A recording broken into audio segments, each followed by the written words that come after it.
그 이제 첫 번째 발표는요. 그 울릉 도서관장으로 계시는 이명우 관장님의 발표입니다. 고조선의 첨단 과학 기술이라는 주제로 발표를 청해 듣는 시간을 갖도록 하겠습니다. 네, 이명우 관장님 모시도록 하겠습니다. 이 우리나라 고조선이 뭐 다 아실 겁니다. 우리나라 최초의 나라 건설한 게 고조선이니까요. 서기전 2333년.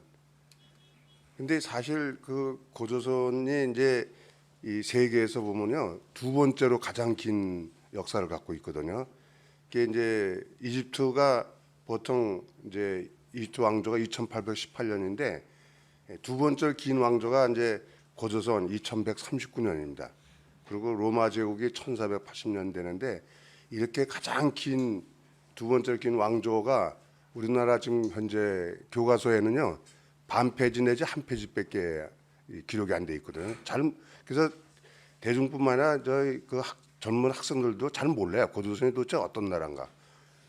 그 임시정부 때 만든 그 배달족 역사란 그 교과서 보면 그래도 한 10페이지 정도 나옵니다. 그래서 제가 이제 연구해 본 결과로는요, 고조선이 그래도 동아시아에서는 최강의 제국 건설을 했다 이렇게 여러 문헌에 나옵니다. 뭐 환단고기도 나오고 나오는데 거기 보면은 이제 27개 거수국을 거느렸다. 또 8조 군법을 갖고 있는 이런 법이 있었고 홍익인간 사회와 천부경 전 세계를 구현한 이런 나라였다. 또 이 최첨단 군선 재력과 금공예 및 토목 기술을 보유했다. 이거는 아마 여러분들이 잘 모르실 겁니다. 예, 우리가 한 10여 년 전에 고등학교 교과서를 보면 고조선 강력이라는 지도가 나와 있는데요. 그러니까 발해만에 있는 이 만리장성 위쪽으로 해서 이제 흑룡강 또 연해주, 만주, 이 한반도 이렇게 다 포함하는 이 고조선 강력도가 한 10여 년 전만 해도 교과서에 있었어요. 근데 지금은 교과서에 이거 안 싣고 있습니다. 그런데 이렇게 큰 영토를 거느린 이 고조선이 진짜 어떤 나라였을까? 이게 다 여러분 아실 겁니다. 삼국유사에 이 고조선에 관한 얘기는 다 나와 있기 때문에 제가 생략을 하고요. 또 중국 사서의 산해경과 해내경에도 고조선에 관한 역사가 나옵니다. 관자에도 물론 나오고요. 그래서 중국의 하고 관계를 보면요, 이 고조선이 한 2139년 이어오는 동안 중국은 이제 한나라, 성나라, 또 주나라, 춘추전국, 진시황의 진나라, 또 이 한나라 이렇게 여러 나라가 멸망하면서 또 일어나고 이렇게 2100몇 년을 이제 이어오는데 고조선은 단일 국가로 이렇게 2139년을 이어온 겁니다. 그 후에 물론 이제 대부여, 북부여, 삼안, 고구려 백제로 이제 분할됐지만요. 하여튼 이 문헌상으로 봐도 엄청 오래된 그런 역사를 갖고 있는 나라입니다. 이 고조선에 관한 문헌은 고구려 때부터 해서 고려 때까지도 여러 문헌이 있었습니다. 유기 100권이라든가 신직 5권 이런 여러 문헌들이 있었는데 이게 거의 다 망실되고 지금은 남아 있는 게 삼성기라든가 단기고사 또는 삼국유사, 제왕윤기, 북부여기, 삼성기 이런 것이 좀 일부 남아 있습니다. 이 조선 시대도 태백일사라든가 또는 이제 세종실록, 동국통감, 귀원사화, 해동역사 이런 것이 남아 있었고 일제 강점기 때만 해도 환단고기, 신단실기, 동사년포 또는 이제 이 단조사고라든가 조선유기 이런 것들이 이제 남아 있었습니다. 이 고조선의 역사서들이 3차에 걸쳐서 이렇게 망실됐는데요. 최초의 고조선 역사서가 다 망실된 거는 고구려 백제가 멸망함으로써 그 당시에 고구려 백제가 갖고 있던 역사서들이 당나라 군사들에서 전부 다 훼손됐습니다. 그래도 일부 남아 있어 갖고서는 이 조선 초까지도 이 여러 고조선이라는 역사서가 남아 있었는데 이 세조 3년에 1457년에 그 금서령을 내렸습니다. 그래서 고대 역사서를 전혀 뭐 보유도 하지 못하고 또 이 보지도 못하게끔 이런 이제 수서령을 내렸었는데 이 왜 이런 이제 고조선 역사에 대해서 하냐면 그 조선이 명나라를 받들다 보니까 고조선이 옛날에 중국을 지배했다는 것이 다 고조선 역사서에 있기 때문에 이걸 일반인들이 알면은 곤란하다. 명나라를 받드는 그래서 이 저기 뭐랄까 한명이등 훈구파들이 세조한테 건의해 갖고 이런 수서령을 내렸습니다. 이때 관군을 동원해 갖고 뭐 전부 다 이런 거 수거했는데 수거해서 그 수거한 책 이름이 그 조선 왕조실록 세조실록에 남아 있습니다. 이때 수거한 책들이 고조선 비사, 대변설, 조대기, 지공기, 표은처사, 삼성밀기, 삼성기 이런 거를 수거했다고 이제 이 뭐랄까 세조실록에 남아 있는데 그 후에도 예종 때는 이 수서령을 위반한 자는 차명에 처한다고 이렇게 나와 있습니다. 차명이라는 게 지금 말하면 이제 그 뭐랄까 그 죽이는 그런 이제 형벌인데 최고의 형벌이죠. 이렇게 해서 대부분 고조선의 역사서가 다 이제 망실되는데 유독 이제 이게 그래도 남아서 일제 말까지 그러니까 그 조선 말까지 남아있던 몇몇 책들이 있습니다. 이 고성이씨 가문에서 보유했던 그 삼성기라든가 단군석 이런 것들이 남아 있어 갖고서는 이런 것들이 있었는데 이 일제 시대 때 또 고조선 역사가 말살됐습니다. 그래서 27년간 이제 조선사 편수회를 편성하면서도 다 수거해서 이 헌병들 동원해서 한 20만 권을 수거해갖고선 그 중에 역사서 4,950권을 포함해서 전부 다 중요 역사서는 일본 황궁으로 갖고 가고 나머지는 다 불살랐다고 이 조선사 편수의 그 책에 이렇게 나와 있습니다. 그래서 대부분 이제 고조선 역사서가 남아 있지 않았기 때문에 이제 그 뭐랄까 일제 시대 조선사 편수에서 만든 조선사에는 아예 고조선의 그 역사가 하나도 없습니다. 신라부터 이제 이렇게 시작됐는데요.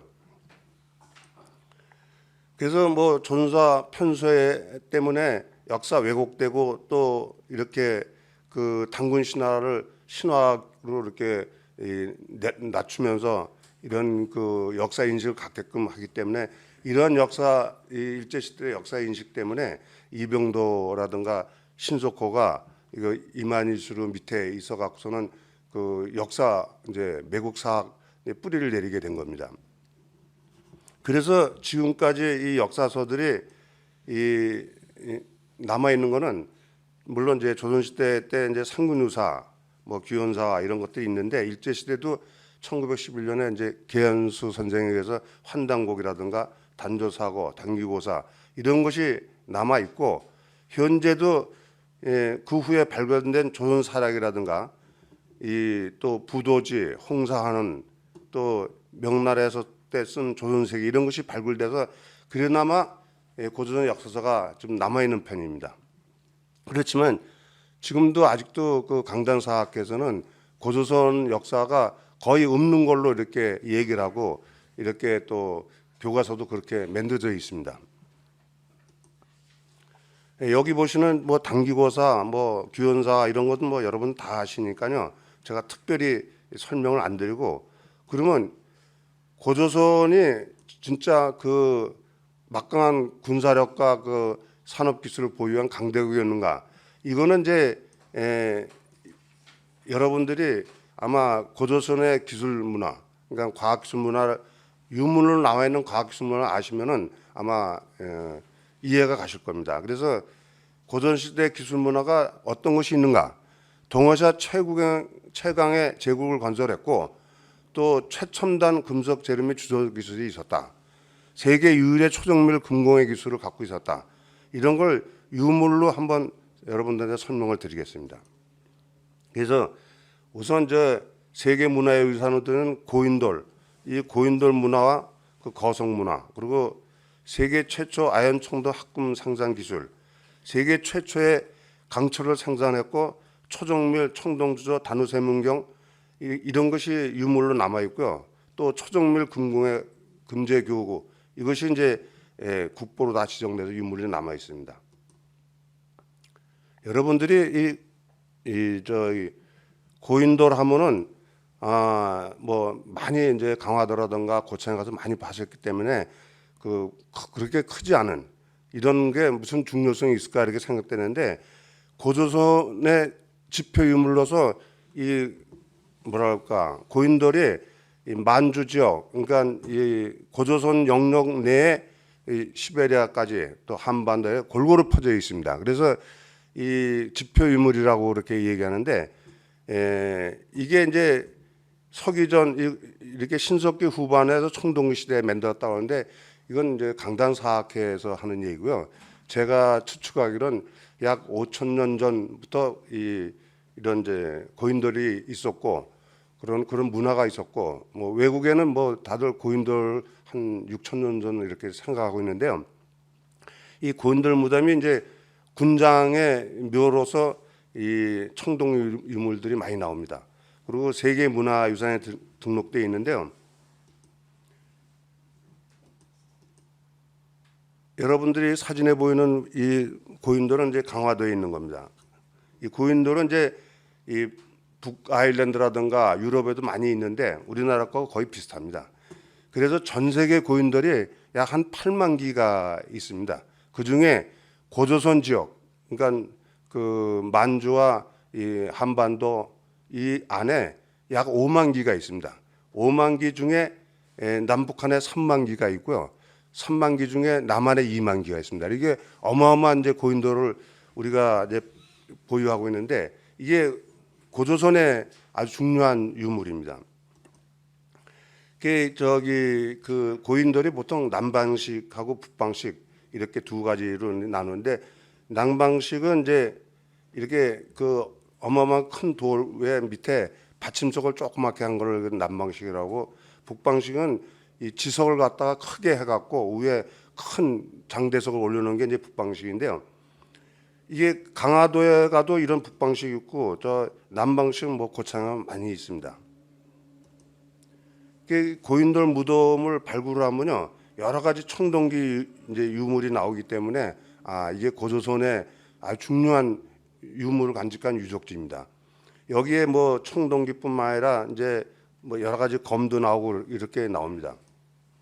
이 고인돌이 이렇게 조성되는 걸 보면요, 요 사진은 이제 이 KBS에서 약 이 100톤 정도 실지 돌을 갖다가 고인돌 만드는 걸 시연을 했는데 요게 한 10년 전에 했습니다. 고창에서요.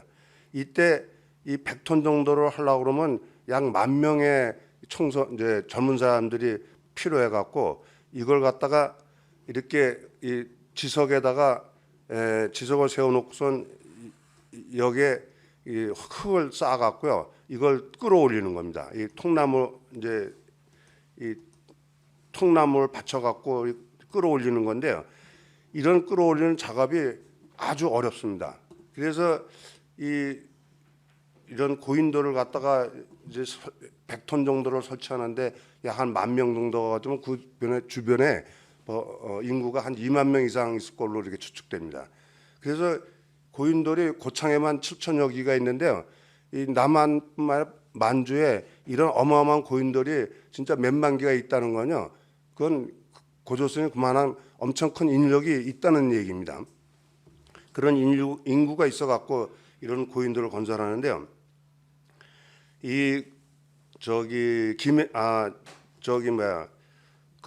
김해에 가면은 세계 최대 고인돌 350톤짜리가 있습니다. 이건 뭐 신문에도 다 난 사실인데요.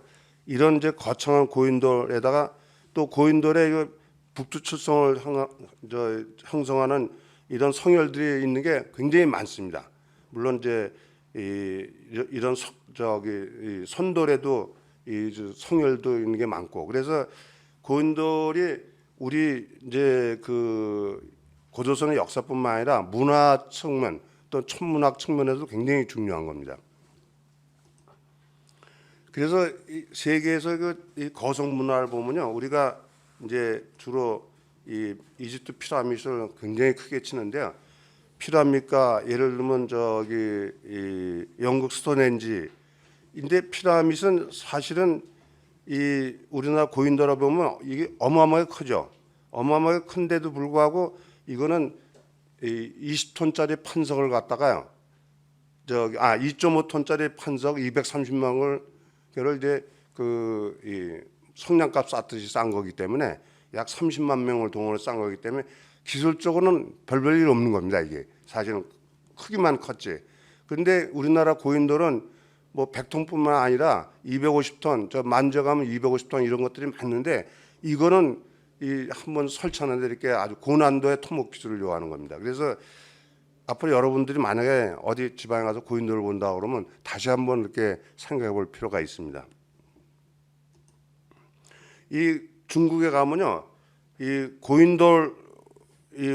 고인돌을 하다가 피라미드로 변형되는 이런 과정에 있는 이런 이제 유적이 있는데 이게 길림성에 가면 피라미드 위에 고인돌이 놓여 있습니다.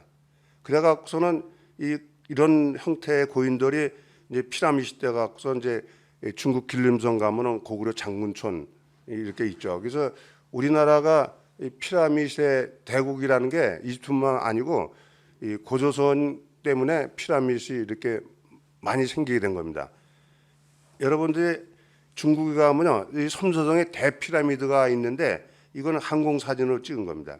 항공사진을 미 공군에서 과거에 60년대 찍은 건데 이게 이집트의 대피라미드보다 훨씬 더 큽니다. 밑변이 240m 이렇게 되는데 이걸 지금 중국 당국이 전부 다 위장을 하고 이렇게 가려서 보지를 못하게 합니다. 이게.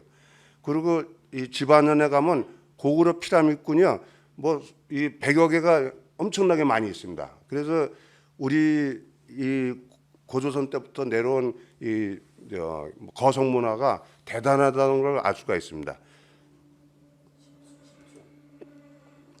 그리고 여러분들이 아마 세계에서 최초로 아연 청동을 만들었다는 거, 이게 고조선에서 만들었는데 순동은 서기전 7,200년에 처음으로 순동을 사용했다는 게 이제 터키 치와이누 유적에서 순동 이제 유제품이 이제 발굴됐습니다. 이게 서기전 7,200년인데 노총광석에서 나온 거 아닌가 이렇게 생각하는데 실제 청동기는 서기전 3,500년 전 이집트 스메르에서 발견된 그 유물이 가장 오래된 겁니다. 유럽은 이 청동기를 서기전 1800년에서 1600년에 처음으로 사용했어요. 그런데 고조선은 언제부터 청동기를 썼느냐? 이거는 이제 서기전 3100년부터 청동기를 사용했는데 이런 청동기 유물들이 이 뭐랄까 고인돌 무덤에서 많이 발굴됐습니다. 여기 북한 평남 용산 무덤에서 발굴된 이 청동기에는 이 농사짓는 이 그림이 조각되어 있는데 이게 이제 보물 1823호 농경문 천록입니다. 이게 국립박물관에 하면 상시전설되기 때문에 볼 수가 있고요. 고조선 청동 항로 이런 것들이 이제 박물관에 많이 있습니다. 중국은 자기네들 공식적인 청동기 사용 연화를 갖다가 서기전 2000년부터 청동기를 사용했다고 이 더닝커라는 사람이 쓴 고대 중국의 청동기 이 책에 이렇게 나와 있습니다. 그러면 우리가 이 발굴 보고서를 통해서 본 이 우리나라 청동기가 3100년이니까 약 중국보다 1000년 앞서서 이 청동기를 쓰게 된 겁니다.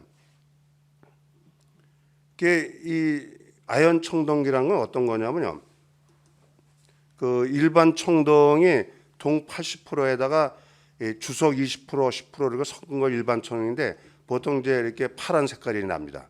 근데 아연 청동은 여러분들 지금도 쓰고 있는 노쇠를 이제 그 당시에 이제 아연 청동인데 일반 청동에다 아연 7에서 24%로 섞는 게 아연 청동입니다. 동은 이 구리가 1083도에서 용해되는데 아연은 420도에서 녹고 950도에서 증발합니다. 그래서 이게 합금을 만든다는 게 굉장히 어려운 기술인데 우리나라 고조선의 그 청동기를 보면요, 박물관 가서 보시면 다 황금색이 납니다. 이거는 아연 청동을 썼다는 증거거든요. 그래서 이 일반 청동하고 아연 청동과 차이가 납니다. 이 아연 청동이 또 어떤 차이가 있냐면요,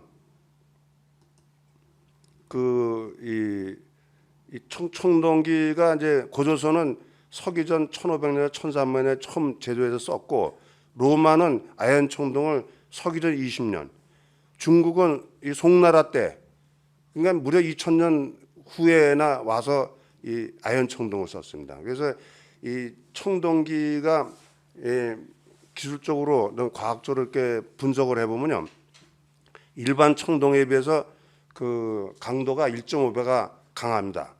그래서 여기 보시는 것처럼 이 청동기를 갖다가 우리나라 이제 고조선 청동기 보면 이렇게 황금빛이 나고요. 중국의 이렇게 상나라 때 청동기를 보면은 이게 완전히 파란 녹이 쓴 완전하게 구분을 할 수가 있습니다. 거기다 또 구분되는 게 이 발이 우리나라 고조선 청동기는 발이 3개고요. 중국 하나라든가 상나라 이런 청동이 발이 4개입니다. 그래서 우리 민족이 삼수 민족이기 때문에 13579에서 이 청동기의 발이 3개인 건 다 우리 고조선 때 이 유물이고요. 청동기 중에서 발이 4개 있는 거는 이건 다 중국 한족의 유물입니다. 그래서 이건 중국의 뭐 대련이라든가 여러 그 박물관에 가보면 고조선 영역이었던 그 만려성 이북에 있던 산서성이라든가 이런 이제 이 길림성 이런 데 박물관 가보면 전부 다 발이 3개 있어요. 근데 만려장성 이나우로 내려와서 박물관 가보면 발 4개짜리입니다. 요 2개는 우리나라 국립박물관에 있는 그 제품입니다. 유물입니다. 그래서 이 무기 체제를 보면요, 이게 이제 여러분들 봤지 이렇게 오르도스 검, 이 좌측에 있는 게 오르도스 검인데 이거는 되게 이제 일체형으로 이렇게 만들어져 있고요. 요 주나라 때 검은 청동검은 아주 날씬하게 납작하게 이렇게 만들어져 있습니다. 근데 우리나라 이제 이 청동기 고조선의 그 지표 유물인 이런 청동검은 이게 비파형 동검이라고 그러는데 완전히 차이가 납니다.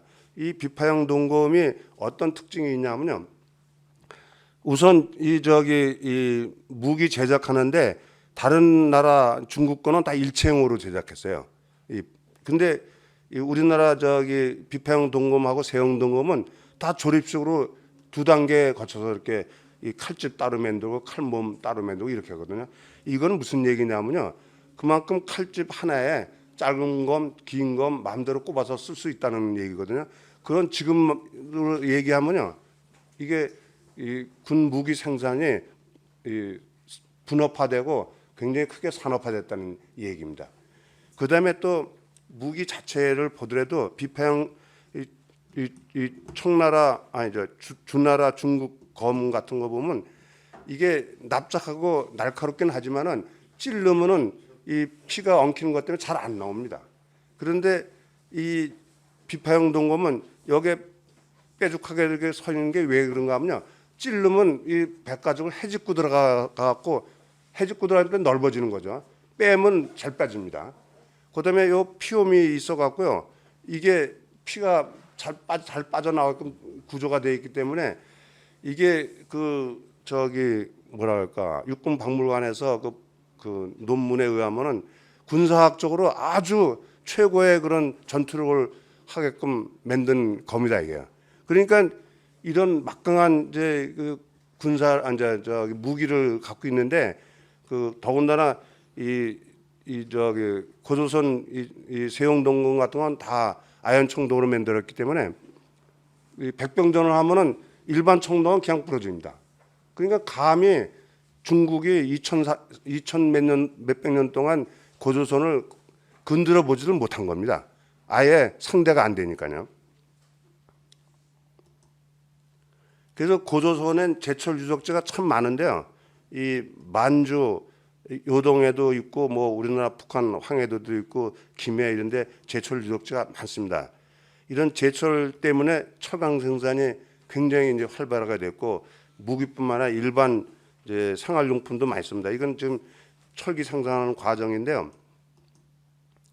그래서 이렇게 용철로를 만들어 갖고 여기다가 이제 이 저기 철광석을 녹여서 이걸 받아 갖고요. 이제 이 철정이라는 걸 만들어 갖고 이걸 갖다가 이제 수출도 하고 다른 지역에 옮겨 가서 뭐 생활용품이나 무기 이런 것도 맵니다. 그다음에 아마 이 얘기 들으면 여러분이 깜짝 놀라실 겁니다. 아니 세계에서 최초로 강철을 생산했다. 이게 말이 안 되는 것 같지만은 고조선이 기원전 6세기에 백생가던주철 이게 강철입니다.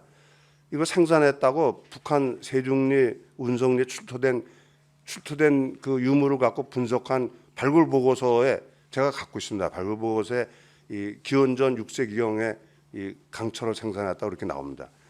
이 강철은 1500도 용출된 녹은 연철에다가 탄소 2에서 4.1% 함량의 강철입니다. 근데 중국은 기원전 3세기에 이 강철을 만들었다고 이 중국 더닝커라는 사람이 쓴 책에 한 15년 전에 나온 책인데요. 중국 고대 발명에 자기네들은 유물 기준에서 기원전 3세기에 세계 최초로 이 저기 강철을 만들었다 이렇게 쓰고 있어요. 그러면서 그 옆에다 저 부연 설명이 뭐라는 유럽은 1772년에 처음으로 강철을 생산했다. 이게 18세기입니다. 그러니까 그 유럽은 전에는 다 강철을 못하고 연철만 썼었어요. 이건 뭐 맞는 사실이고요. 이렇게 고조선이 기원전 6세기에 강철을 저기 발명해서 생산했다는 걸 다 유물도 있고 또 그 뭐 발굴 보고서도 있는데 우리 교과서는 이런 거 안 쓰고 있죠 지금요. 그래서 이 고조선엔 철제 농기구가 아주 많이 있습니다. 그다음에 또 유물로 이렇게 볼 수 있는 게 이 국보로 지정되어 있는 다누세 문경인데요. 여기 보시면은 에집트의 청동거울 같은 경우는 이제 손잡이가 아주 특이해서 뭐 여성 몸체를 손잡이한 건데 중국과 우리나라의 청동기는 완전히 다릅니다. 중국은 청동기가 뭐 저기 꽃무늬, 동식물 무늬가 되어 있고요. 우리나라 고조선 청동기만 유독 빗살 무늬 또는 이제 원 이런 무늬로 되어 있어요. 그래서 완전히 구분이 됩니다. 거기다 요 청동기 손잡이가 중국 거는 하나밖에 없어요. 근데 우리나라 고조선의 청동기는요, 이게 이 손잡이가 하나짜리는 아예 없고 2개, 3개, 4개짜리가 있습니다. 이거 3개 하는 것도 있고 4개짜리 있는데 4개짜리는 용도가 좀 다릅니다.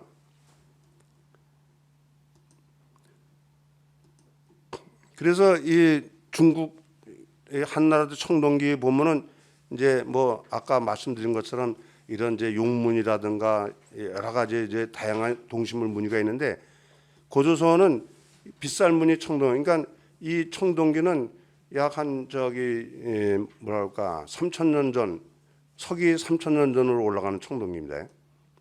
그때는 이 선폭이 3mm 정도였어요. 3mm. 이런 유물들이 지금 박물관에 수백 개가 쭉 내려옵니다. 그래서 3mm였다가 2mm였다가 1mm를 이렇게 내려오면서 여기 있는 거는 약 한 2,000년, 그러니까 서기전 2,000년 전 건데 약 2mm 정도 선폭이거든요. 그런데 여기 보시는 거는 국보 141호 다누세문경은요. 이게 이 어느 정도로 그 이렇게 이 뭐랄까 국보가 됐냐면요. 1960년대에 이 숭실대학교 박물관 팀이 충남 논산에서 고인돌 무덤에서 발굴한 겁니다. 이게 크기는 20cm 정도 요 정도 큰데요.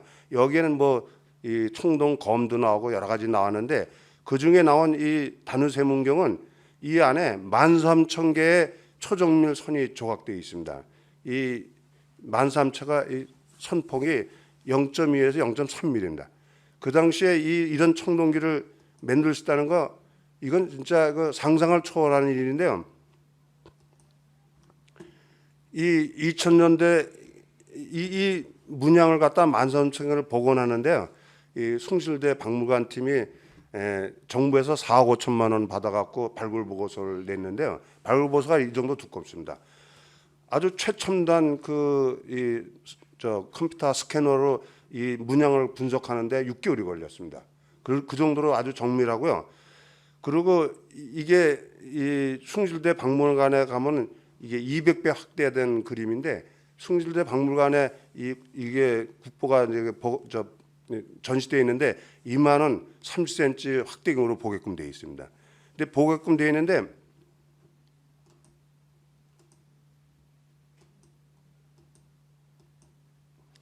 이걸 갖다가 이제 발굴 보고서를 내고 나서 그 보고서 때문에 이 엄청난 기술력이 있는 이 보고서 때문에 이제 국보로 지정됐습니다. 그래서 2000년 초에는 가이스트에서 이거 복원을 하다가 가이스트의 그 교수들이 공학 박사들 이걸 복원을 하다 몇 번 했는데도 거푸집에서 꺼내면 뭉개지고 그래갖고요. 그래서 실패를 했는데 2005년에 동국대 곽동원 교수팀이 밀랍을 이용해갖고 복원에 성공했어요. 근데 이것도 95% 정도입니다. 이 국보 원본에 비하면 약간 뭐 뭉그러진 게 생겨갖고 95% 정도 복원했는데요. 이 2,400년 전에 이게 이제 이 연대 측정을 이제 그 방사성 동위원소로 측정하니까 2,400년 전입니다. 그 발굴 보고서에 의하면 이 뭐라고 써 있냐면 아니 그 당시에 어떤 기술이 있었길래 이렇게 0.3mm를 거푸집으로 주전할 수 있느냐.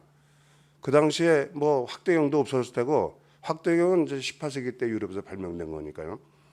이런 초정밀을 과연 그 당시에 고조선 사람들이 만들었다는 건 이거는 고도의 문명 국가 아니면은 이게 만들 수 없는 것이다라고 그 발굴 보고서에 그렇게 써 있어요.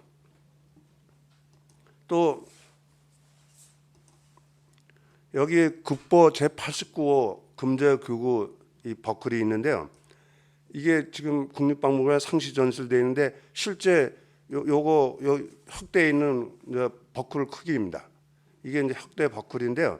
이거는 1916년에 평남 서안리 구호분에서 출토된 겁니다. 그래서 연대 측정해 보니까 2000년 전 그 최씨 낙랑국 시대로 판명이 됐는데 여기에 누금 세공 기술과 타출, 옷감장, 금속공예 기법이 아주 기똥차입니다. 여기에 금구슬이 0.28에서 0.3mm입니다. 그 당시에 같은 시기에 최고의 그 금공예 기술을 갖고 있었다는 이 고대 중동의 히다트 제국의 금머리 장식 보면요, 금 알갱이가 2mm, 3mm입니다. 근데 우리는 이 국보 141호 금제교구에는 여기에 수백 개의 금알갱이가 한 300개 정도가 붙어 있는데 0.3mm입니다.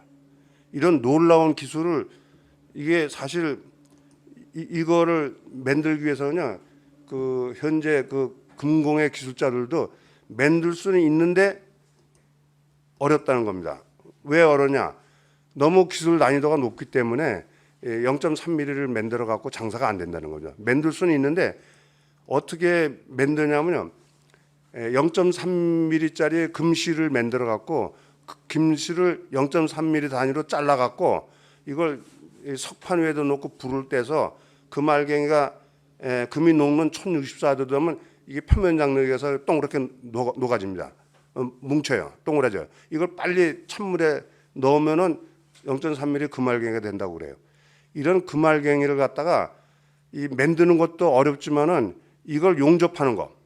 여기 저 금제 교구에 한 300개 정도의 0.3mm 금알갱이. 물론 1mm짜리도 있고 뭐 2mm짜리도 있고 0.3mm 많습니다. 이걸 붙이는데 이 지금도 금세공 이제 기술자들이 이걸 붙이는 방법이 땜새라는 게 있어요. 땜새가 금 90%에 은 10%를 만든 건데 땜새를 이렇게 가늘게 해서 금알갱이하고 금판을 해서 용접을 합니다. 용접은 지금은 아주 미세하게 1mm의 불꽃을 내는 그 용접기가 있기 때문에 가능합니다. 그런데 그 사람들 얘기가 아니 2100년 고조선 시대 무슨 그런 용접기구가 있을 거냐 이게요. 그리고 더군다나 놀라운 건 금이 녹는 온은 1064도고요. 땜새가 녹는 온은 1052도입니다. 12도 차이로 완전히 다 뭉거져서 녹든가 붙든가 이제 둘 중에 하나인데 이건 지금도 하기 어렵다는 겁니다. 이런 제품들이 이게 발굴되고 또 국보로 지정돼 있는데 이 기술은 저 신라 때까지 내려와서요. 신라 금교골이 보면 0.3mm가 붙어 있어요. 그것뿐만 아니고 최근에 작년엔가 이 경주박물관에 발표된 거에 의하면은 이 금편을 발굴을 해갖고 그걸 다 복원했는데 0.01mm, 0.3mm도 아니고 0.01mm 선포를 가졌다고 그렇게 해요. 그러면 이런 거를 볼 때 고조선의 그 여러 가지 이 지금 남아 있는 유물로 봐도 고조선은 굉장히 문화 대국이었고 또 강대국이었다는 게 이게 증명될 수 있는 겁니다. 이 15년 전에 서울서 그 아셈 이제 그 회의를 했을 때 세계 정상들이 강남에 거기서 이제 회의를 했는데 만찬을 국립박물관에서 했어요. 이때 국보를 한 10대점을 쫙 전시를 해놓고 학예사가 설명하는데 이때 설명한 것 국보 중에 이 단유세문경하고 이 금제교구도 같이 놓고 학예사 설명했거든요. 그러니까 0.3mm 이런 금구슬이 이렇게 붙어 있다, 0.3mm 손으로 되어 있다. 그러니까 외국 정상인들이 놀래 자빠졌고요. 기자들도 다 놀래 자빠졌는데 우리나라 사람들만 모르는 거예요. 외국에서 무슨 신문에 어떻게 났냐면 아니 그 대한민국에 고조선이라는 나라가 있었는데 그 유물을 보니까 뭐 0.3mm, 0.3mm 금구슬이 있고 이런 게 이게 외계인이 갖다 놓은 거 아니냐 이렇게 신문에 평을 했는데 이런 고조선에 아주 그 뭐랄까 고대 그 산업 기술도 있었고 또 가장 긴 역사를 자랑하는 이런 나라인데 왜 우리나라 교과서에 이런 걸 안 실는지 전 도대체 이해가 안 갑니다. 하여튼 우리나라 정부도 이런 점에서는 좀 뭐 생각을 좀 바꿔야 되지 않을까 이렇게 생각합니다. 하여튼 여러분 경청해 주셔서 감사드립니다. 감사합니다.